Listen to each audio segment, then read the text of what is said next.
Ya, kita akan buka Alkitab kita, ayat yang tidak asing lagi dalam kebaikan Tuhan di dalam Kisah Rasul pasal 1 ayatnya yang ke-9.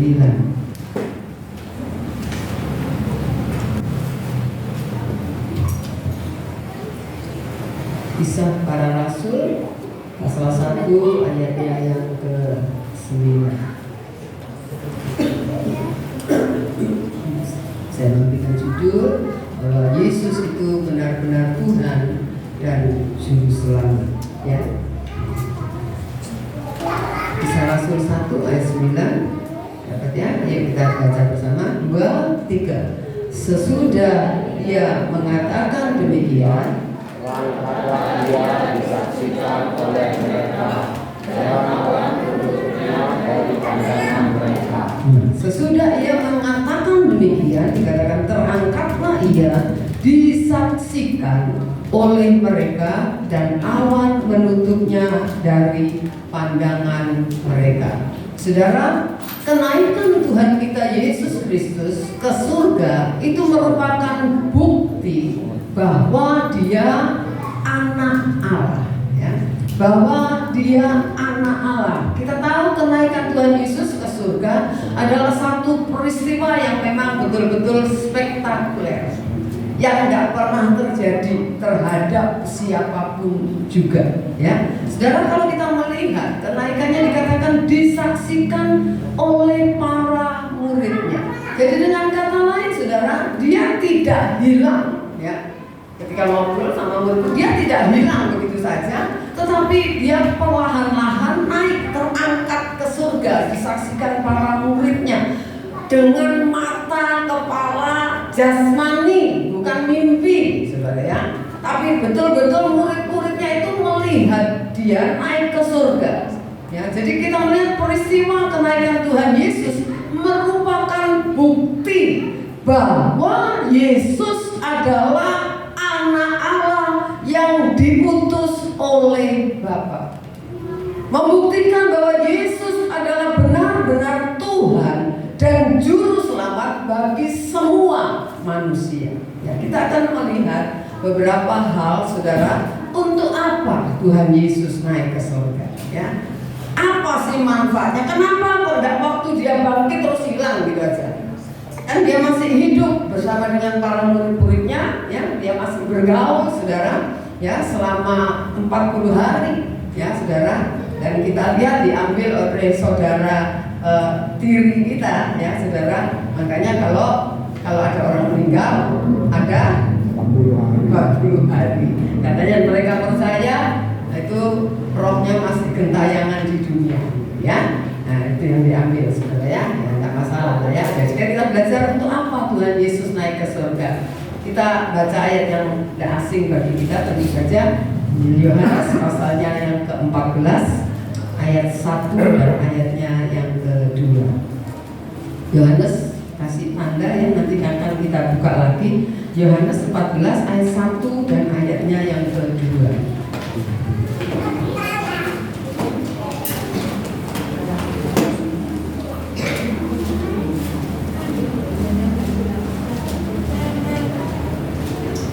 Ya, saudara, dapat? Ya, saudara, baca ayat 1, saya ayat 2. Ya, sudah dapat ya? Yuk, 2, 3. Janganlah gelisah hatimu, percayalah kepada Allah, percayalah juga kepadaku. Di rumah Bapakku banyak tempat tinggal. Jika tidak demikian, tentu aku mengatakannya kepadamu, sebab aku pergi ke situ untuk menyediakan tempat bagimu.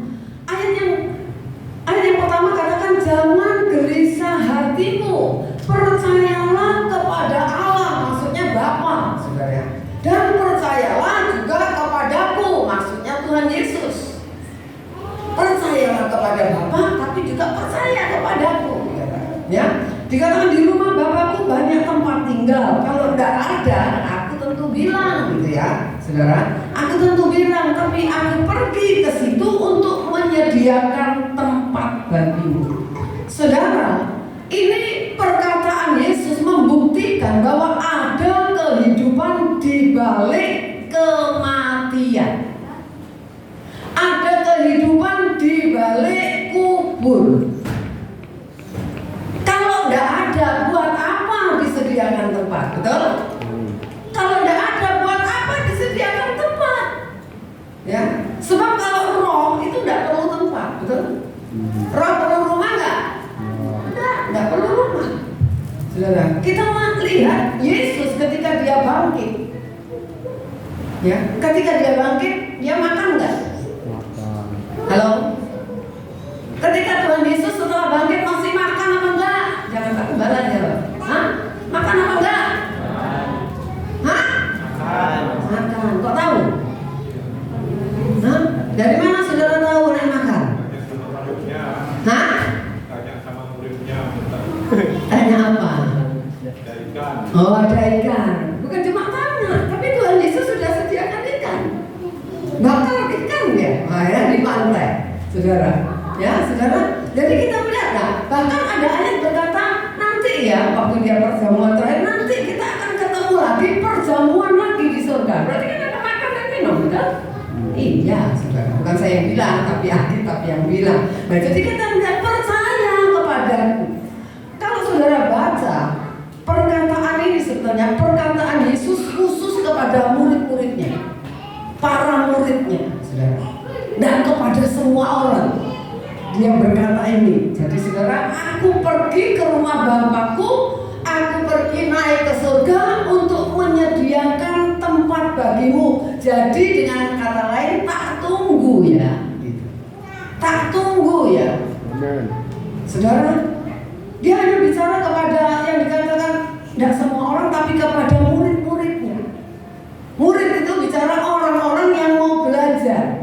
Murid itu orang-orang yang mau benar-benar mengikuti dia, bukan asal percaya, bukan. Nah, kita akan nanti belajar. Jadi yang pertama, Tuhan Yesus berkata, percayalah kepada Allah, percayalah juga kepadaku. Aku menyediakan tempat bagimu, membuktikan ada kehidupan di balik kematian. Jadi dari kita, jangan ada yang berpikir bahwa hidup ini hanya sampai kubur. Nah, ada kehidupan di balik kubur. Jadi ketika orang meninggal, saudara, begitu dia les, itu langsung bangun di tempat lain, pindah alam. Jadi bukan mati udah selesai seperti binatang mati udah nggak ada urusannya, enggak. Kita manusia, roh kita harus menghadap kepada Allah, ya. Nah, jadi itu yang pertama. Kita belajar ini bukti bahwa ada kehidupan di balik kematian. Ya. Nah, yang kedua sekarang Kisah Rasul 1 ayat 8. Itu kasih pita ya supaya nanti bukanya agak susah. Kisah Rasul pasal 1 ayatnya yang ke-8.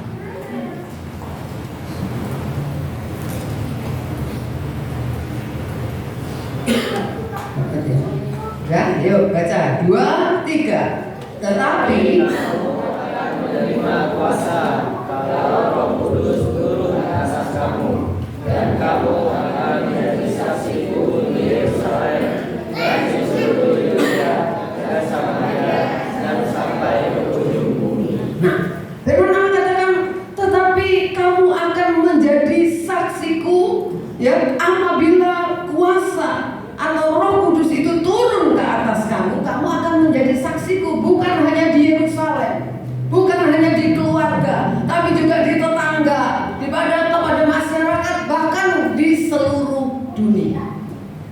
Saudara, Tuhan Yesus pernah berkata gini, kalau aku tidak naik ke surga, Roh Kudus itu tidak turun. Makanya aku perlu naik ke surga supaya Roh itu turun, Roh Kudus itu turun, dan Roh Kudus itu akan memberi saudara dan saya kuasa untuk apa? Menjadi saksi. Menjadi saksi, saudara, memberikan kuasa untuk menjadi saksi.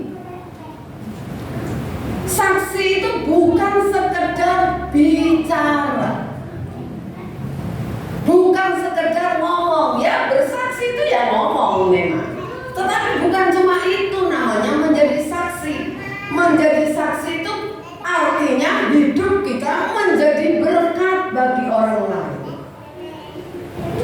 Saudara pernah dengar orang ngomongnya ombluk-ombluk?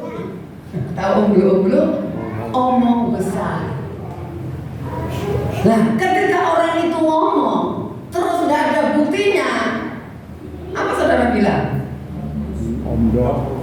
Ya omdok, omong doang gitu. Jadi kita pun saudara, Tuhan itu mau dikatakan memberikan kuasa kepada kita untuk kita menjadi saksi. Saudara bisa bersaksi bagaimana kasih Tuhan yang begitu besar.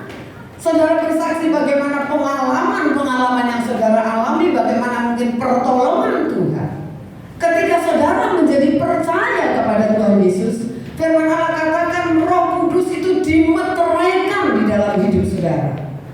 Saudara distempel, boleh dikatakan gitu, ibarat surat itu distempel, dikasih stempel. Saudara diberi Roh Kudus.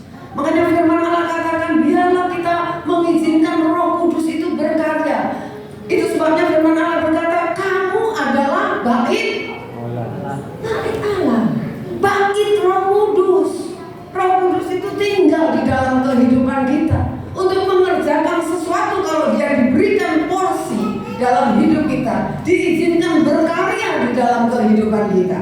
Seperti saudara mendengar firman Tuhan, Roh Kudus itu juga akan bekerja dalam hidup saudara lewat firman yang kita dengar. Apa yang kita dengar, kita ingat, Roh Kudus bisa munculkan ketika saudara memerlukan firman itu di dalam kehidupan saudara. Roh Kudus itu akan bekerja saudara. Dan bukan hanya bekerja untuk menjadi saksi bicara, tetapi mengubah hidup kita. Amin. Firman itu kalau kita dengar hanya sekedar jadi pengetahuan, tapi kalau firman Tuhan itu menjadi rema di dalam hidup kita, itu akan mengubah kehidupan kita. Dan itu yang Tuhan mau. Itu yang dimaksud menjadi berkat, sehingga orang lain berkata gini, wah hari itu dulu akali, tapi sekarang luar biasa, cinta Tuhan luar biasa. Apa perubahan itu menjadi berkat? Mungkin dia tidak ngomong, mungkin orang melihat dari jauh saudara, tetapi orang bisa melihat perubahan hidup kita. Amin. Ayo kita ya menjadi orang-orang yang percaya kepada Tuhan. Kita makanya perlu mengintrospeksi diri, ya, memeriksa diri kita. Memang manusia itu pada umumnya lebih gampang menilai orang lain, lebih gampang menunjuk kesalahan orang lain, tapi jarang menunjuk kesalahan sendiri. Makanya firman Tuhan bilang apa? Jadikan firman itu apa? Cermin, kaca. Bukan orang lain yang jadi kaca, bukan. Kalau orang lain yang jadi kaca, kita bisa bicara gini, oh masih lebih baik aku daripada dia, lebih setia aku dari dia, saudara. Tapi coba pakai firman. Kalau firman itu menjadi kaca bagi kehidupan kita, maka kita akan belajar memperbaiki diri. Seperti saya katakan, orang kalau berkaca, apa yang saudara lihat, apa yang saudara benerin, apa yang saudara benerin ketika saudara ngaca? Sesuatu yang bagi saudara tidak bagus, betul nggak? Saudara misalnya nyisir, aduh berantakan sisirnya. Kenapa sih kita kalau naik motor ngaca sebelum masuk ruangan, mungkin ruangan gereja, ruangan sekolah, apalagi ruangan pesta, apalagi kalau ada angin gede tadi waktu lewat, ya kan? Saudara cari kaca dulu. Entah tidak ada kaca gede, kaca mobil, kaca spion, ya kan? Tujuannya apa? Saudara mau tampil baik, amin. Kita mau tampil baik. Nah Tuhan itu mau gitu. Ayo, kamu tampillah baik. Bukan cuma luarnya. Kalau orang ngaca cuma luarnya, tetapi firman itu kita tahu bekerja dari dalam hati kita akan terpancar keluar. Amin, saudara. Jadi saudara, ayo firman Tuhan dan Roh Kudus itu dikatakan dia, Roh Kudus diberikan, dia naik ke surga, Roh Kudus diberikan untuk menuntun kita kepada seluruh kebenaran, untuk memberi kekuatan ketika saudara lemah, untuk memberikan penghiburan ketika kita susah. Teman bisa menghibur, tapi menghiburnya di luar. Tapi kalau Roh Kudus yang menghibur, beda, saudara. Amin. Kenapa orang seringkali gini, ketika dia dalam pergumulan, dalam tekanan, dalam masalah yang beban yang berat, ketika dia berdoa, sungguh-sungguh dia berdoa, bukan main-main ya. Kalau orang berdoa biasanya tidak usah disuruh sungguh-sungguh berdoanya ya. Berdoa sungguh-sungguh. Saudara, yang luar biasa herannya ketika kita sudah serahkan beban kita kepada Tuhan, kita amin. Bisa kita loh rasa enteng meskipun persoalan belum selesai. Itu loh karya Roh Kudus, itu loh karya firman di dalam setiap kehidupan kita. Ya, coba kita akan lihat coba 2 Korintus pasal 3 ayat 2 dan ayatnya yang ketiga. Suratan 2 Korintus pasal 3 ayat 2 dan ayat 3.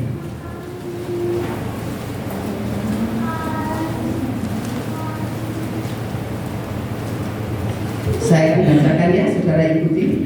2 Korintus 3 ayat 2 dan 3. Kamu adalah surat pujian kami yang tertulis dalam hati kami dan yang dikenal dan yang dapat dibaca oleh semua orang.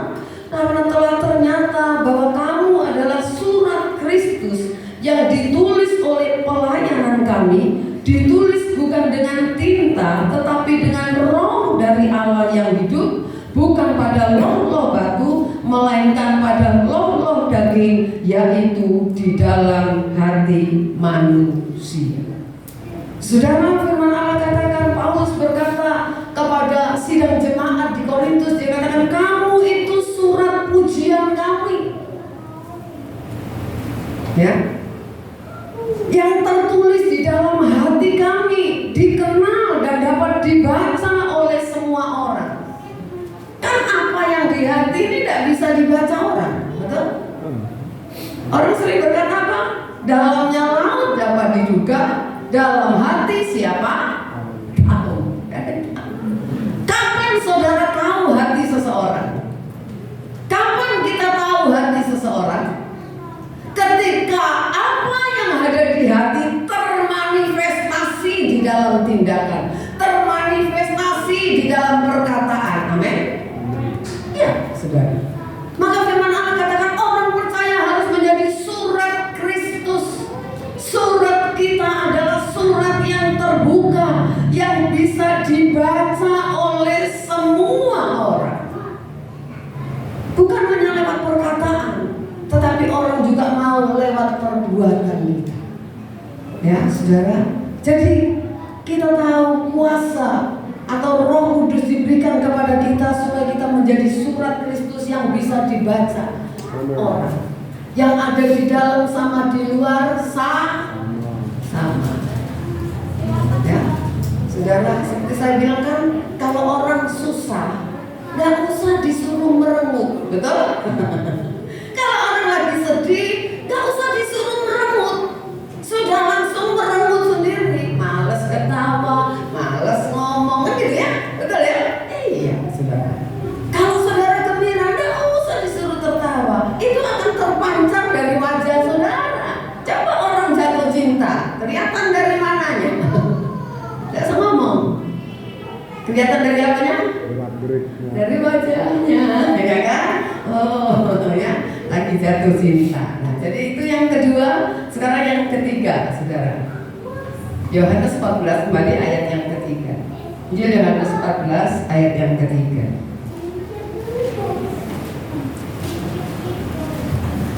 Ayat ketiga, ya, saya akan bacakan. Dan apabila aku telah pergi ke situ, maksudnya ke surga, dan telah menyediakan tempat bagimu, aku akan datang kembali dan membawa kamu ke tempatku, supaya di tempat di mana aku berada, kamu pun berada. Tuhan Yesus memberikan satu pengharapan kepada kita. Aku akan menyediakan tempat bagimu, dan kalau aku sudah selesai, tempat itu sudah selesai, aku akan datang kembali. Jadi saudara itu tidak ditinggal sementara. Dia dikatakan aku akan datang kembali menjemput kamu, membawa kamu, ya, ke tempat aku berada. Saudara kemana? Ke surga. Tentu saja ya, supaya di mana dikatakan kamu pun berada. Jadi ini loh bukti bahwa Tuhan itu mengasihi saudara bukan hanya ketika dia ada di dunia, sampai dia naik ke surga pun dia masih memperhatikan kita. Dia masih menyediakan tempat kita supaya selesai, saudara. Dan kalau sudah selesai, dia akan kembali. Amin. Ya, bukan kita yang nyusul gitu aja, enggak. Dia akan kembali loh. Kalau dipikir siapa kita? Tuhan yang jemput kita loh. Amin. Ya, saudara. Ya, saudara. Ayo baca 1 Tesalonika 4. 1 Tesalonika 4 ayat 16 dan 17.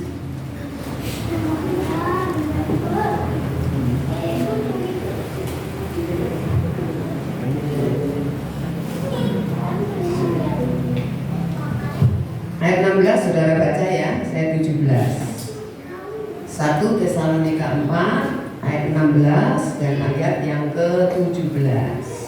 16 saudara baca 2, 3. Sebab pada waktu Tuhan diri, yaitu pada waktu penghulu malaikat berseru dan sangkakala Allah berbunyi, maka Tuhan sendiri akan turun dari surga, dan mereka yang mati dalam Kristus akan lebih dahulu bangkit. Sesudah itu kita yang hidup, yang masih tinggal, akan diangkat bersama-sama dengan mereka dalam awan, menyongsong Tuhan di angkasa. Demikianlah kita akan selama-lamanya bersama-sama dengan Tuhan. Selama-lamanya bersama-sama dengan Tuhan. Mau?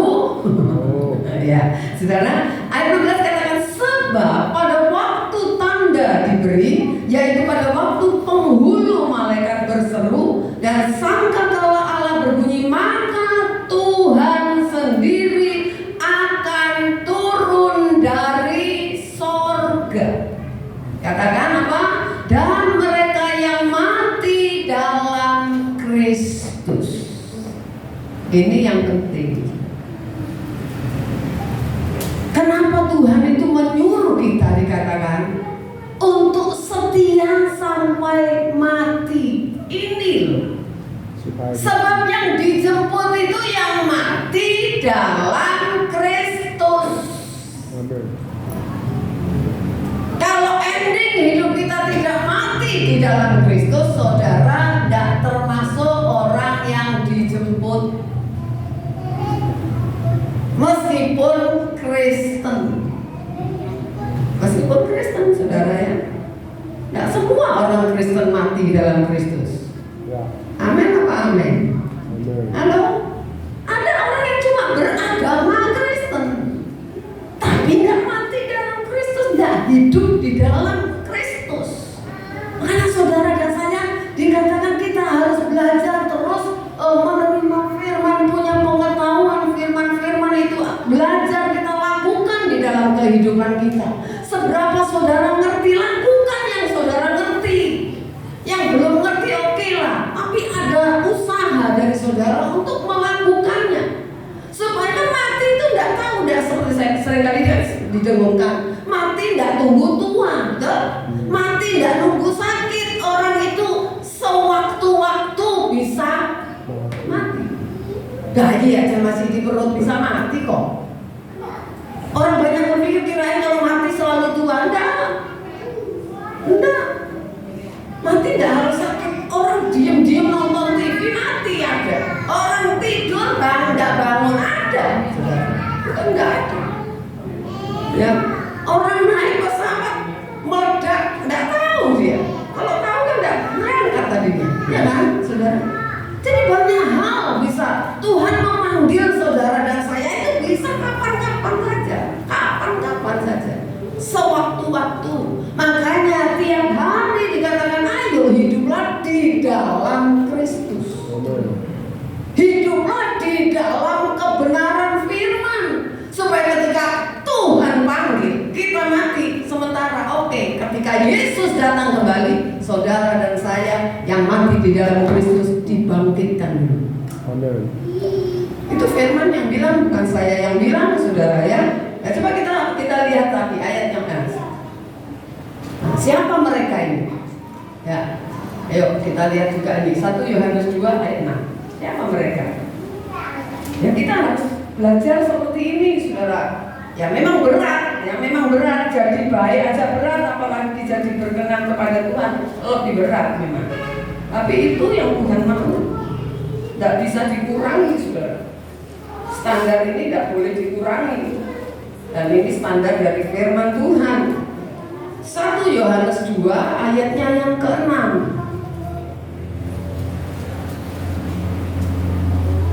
Ayo kita baca sama-sama. Dapat ya? Semua ikut baca ya. 2, 3. Barang siapa Mengatakan bahwa dia ada di dalam dia wajib hidup sama seperti Kristus telah hidup. Nah, kalau saudara ditanya orang, Bu, sampean Kristen? Iya. Pasti jawabnya iya. Iya kan? Apakah Kristen selalu hidup di dalam? Enggak.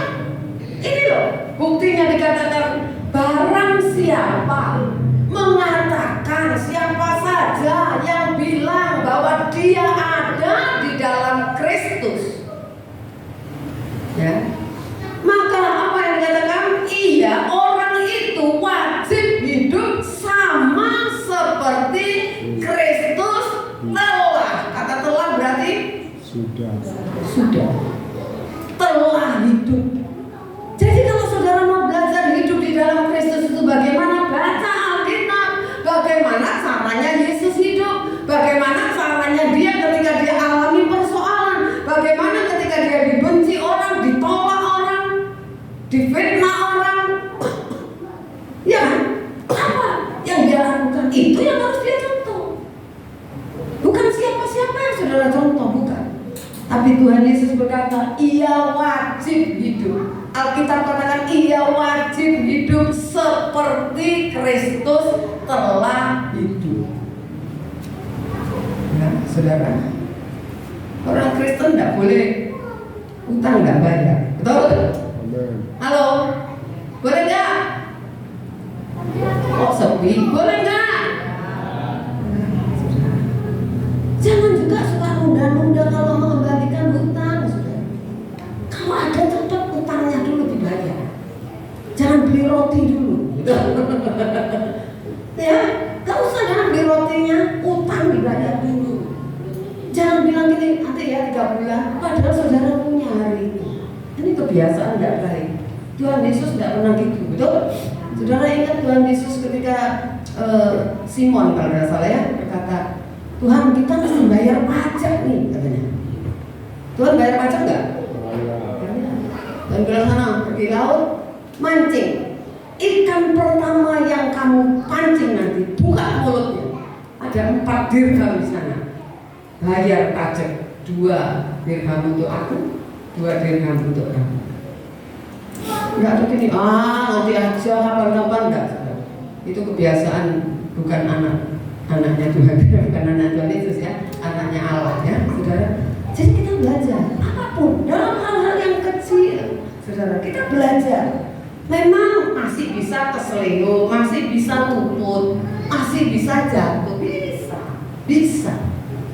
Dan segampang orang belajar itu tidak langsung bisa, saudara. Apalagi kalau itu sudah jadi kebiasaan. Betul ya? Kebiasaan. Makanya jangan membiasakan hal yang tidak baik, sebab melepasnya susah. Hal yang tidak baik itu nempelnya kuat. Kalau hal yang baik seringkali gampang copot, betul nggak? Betul nggak? Iya, gampang copot dari hidup kita. Tapi kalau hal yang tidak baik itu melekatnya kuat. Karena apa? Karena memang iblis itu mau kuasai orang, mau cengkeram orang, saudara. Ya, makanya firman Tuhan katakan apa? Jangan beri kesempatan kepada iblis, jangan. Kalau sudah ngomong jangan itu ya jangan, saudara ya. Nggak boleh dilanggar kan gitu ya. Jadi ayo kita belajar hidup seperti Tuhan Yesus hidup. Wajib dikatakan, wajib hidup ya. Itu sebabnya kehidupan Tuhan Yesus adalah patron bagi kita. Tahu patron? Tahu patron? Tahu. Kalau saudara bikin baju itu ada patron. Pola. Itu saudara mau model apa dari patron itu? Patron itu nanti yang dikembangkan begini begitu ya. Patronnya tetap saudara. Kita bisa berbeda-beda karakter, bisa beda-beda kebiasaan, cara bicara. Ada orang yang lemah lembut kalau bicara, ada yang keras kalau bicara. Ya karena dulunya rumahnya jauh di Padang. Katanya saya suka dengar ini, orang Batak itu kenapa keras? Soalnya rumahnya jauh-jauh kan ya saudara. Atau kalau di Nias jauh-jauh nggak rumahnya? Oh jauh-jauh jadi itu tidak Lina, gitu kan? Lina, nggak dengar saudara itu Lina. Ya, ya kan? Apalagi kalau rumah saudara di hutan ya, gitu ya. Coba saudara kalau dengar lalu film, lihat film ya Tarzan, nggak ada manggilnya, gitu dan enggak, bantu saudara manggil monyet itu dia pakai suara yang keras, ya tahu nah, saudara. Jadi karena kebiasaan sulit ya, orang lembut juga kalau suruh ngomong keras itu juga sulit loh, betul? Aduh, nggak dengar, saya ingat dulu Paul ya tahu ya yang dari kantor itu, aduh kalau ngomong halus begini. Dia ngomong ya sampai tak hati mulutnya ngomong apa saudara, saking halusnya saudara ya tapi ya yang halus disuruh banter atau Ariel, sing banter suruh keren banter ya. Nah saudara makanya hal apa semua ya harus belajar dibiasakan jadi yang baik gitu ya, amin ya, jadi yang baik saudara. Pokoknya satu, orang Kristen itu jangan jahat. Kalau tidak mau masuk neraka nomor satu, jangan jahat, saudara. Mister, kalau jahat itu so pasti, saudara ya, so pasti. Terus yang kedua, jangan sombong. Karena dosa pertama di surga dosa apa? Sombong. Ya, saudara. Jadi ayo, ya, apapun keadaan kita jangan sombong, ya. Belajar rendah hati, belajar juga jangan jahat. Ya, ayo baca lagi ayat ini. Filipi 2. Saya kasih judul kan, Yesus adalah Tuhan dan Juru Selamat kita. Juru Selamat dunia. Filipi pasal 2 ayat 11.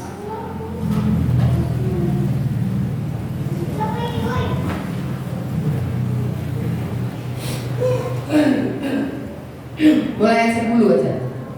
Atau saya akan baca ayat 9, 10, nanti saudara 11 ya.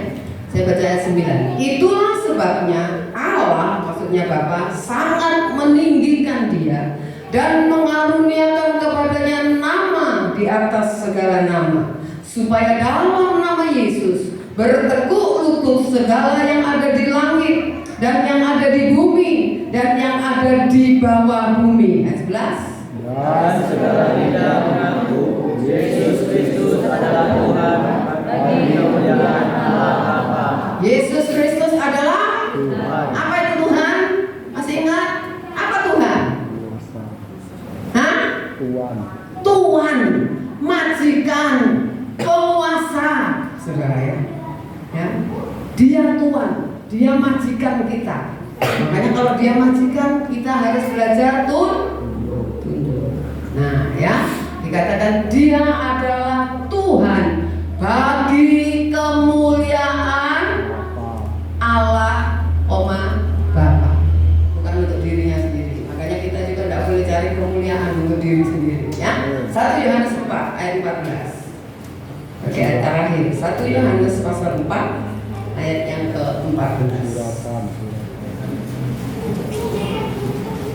Belakang ya, 1 Yohanes 4 ayat 14. Semua baca. Ayat terakhir, semua baca. Dapat? Yuk, 2, 3. Dan kami telah melihat dan bersaksi bahwa Allah telah mengutus anaknya menjadi juru selamat dunia. yang tadi katakan apa? Dia adalah Tuhan bagi kemuliaan Allah. Sekarang ini dikatakan Bapa telah mengutus anaknya menjadi apa? Juru selamat Jadi dia Yesus satu-satunya, tidak ada yang lain. Yesus satu-satunya bos kita, majikan kita, penguasa Tuhan kita. Dan dia juga satu-satunya juru selamat bagi dunia, bagi manusia seluruh dunia. Mau diakui, tidak diakui, dia akan datang kembali. Agama yang lain berkata dia juga akan kembali. Nah, mengakui tidak? Iya, mengakui bahwa dia juga akan kembali, saudara. Jadi ayo saudara yang setia, yang sungguh-sungguh, yang serius ikut Tuhan, ayo hidup di dalam Tuhan. Amin. Saudara, kalau saudara tidak hidup di dalam Tuhan, Kristen 100 tahun tetap masuk neraka. Tetap masuk neraka. Kristen, kalau saudara baru Kristen, katakanlah baru 5 tahun, 5 bulan, tapi kalau hidup sungguh-sungguh di dalam Kristus, saudaralah orang yang dijemput oleh Tuhan. Amin. Jadi lamanya kita tidak menentukan. Lamanya saudara jadi Kristen tidak menentukan keselamatan jiwa kita. Itu sebabnya, tapi kalau kita hidup di dalam Dia, itu yang menentukan saudara akan tinggal bersama Dia atau tidak. Amin. Ya, karena begitu besar kasih Allah akan dunia ini, maka Dia mengutus anaknya yang tunggal, supaya barang siapa yang percaya, bukan cuma mulutnya, bukan cuma pikirannya, tetapi tindakannya menunjukkan dia orang percaya, orang itulah yang tidak akan binasa. Amin. Tuhan memberkati kita. Yuk, pemain musik.